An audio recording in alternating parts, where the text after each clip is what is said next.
Hello everyone, welcome back to my channel. Today in this video I would like to show you how to create Snapchat account. So let's begin our video.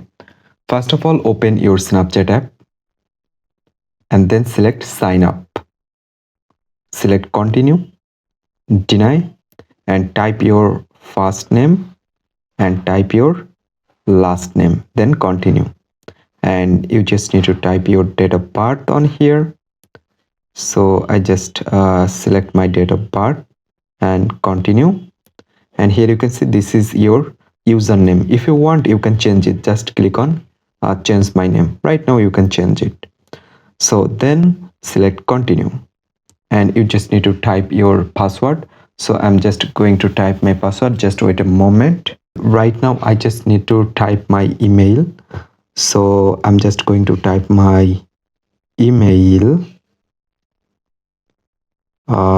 Here you can see.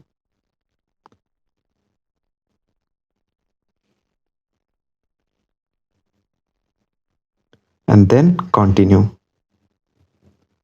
So right now, if you want, you can set your phone number on here.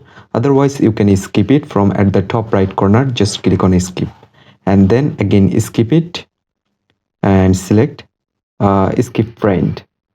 Right now, select skip it, and if you want, you can turn on it. So allow. So here you can see right now your Snapchat account already created successfully. So that's it guys. So I hope you can understand. Hope guys this video can help you. Don't forget to like and subscribe to my channel.